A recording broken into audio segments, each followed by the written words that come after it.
there are a few everyday products that we use that can give us a little bit of insight or even a visual picture of a particular serving size of food. And so I want to go over that now because there may be opportunities or experiences where you don't have a food scale where you can weigh your food. You may not have access to measuring cups and measuring spoons.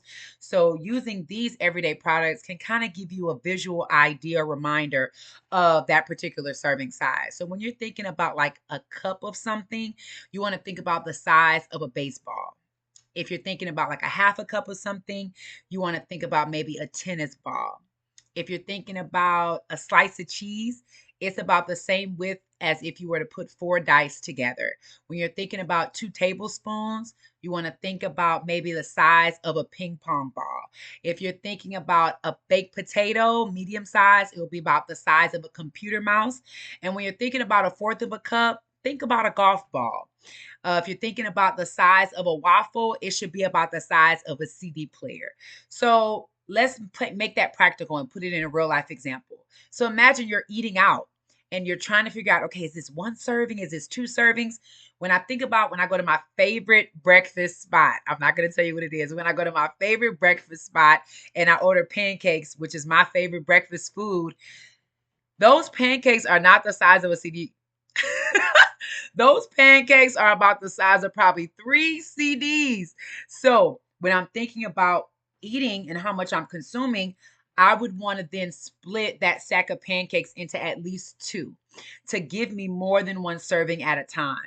And I think that when you are thinking about your eating and thinking about your food and you see your favorite breakfast or your favorite lunch in front of you, sometimes you just want to devour it. But when I am on this health journey and I'm on this journey to lower my risk of type 2 diabetes, I'm going to make a few modifications in what I'm eating, in the quantity of what I'm eating to help me to reach my goals. So think about that the next time you order that stack of pancakes. It should be about the size of a CD. And most pancake short stacks are not the size of a CD. Or when you're ordering that apple should be about the size of a tennis ball. And helping you to determine what the serving sizes are.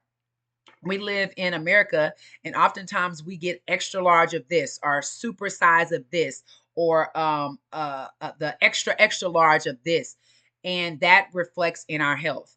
And so, oftentimes we can eat a smaller quantity of something, still reach satiety, which means feelings of being full, still getting the relief of hunger as we eat without overextending ourselves. So keep those things in mind the next time you're out to eat or the next time you're trying to figure out how to measure your food to help you prevent type 2 diabetes.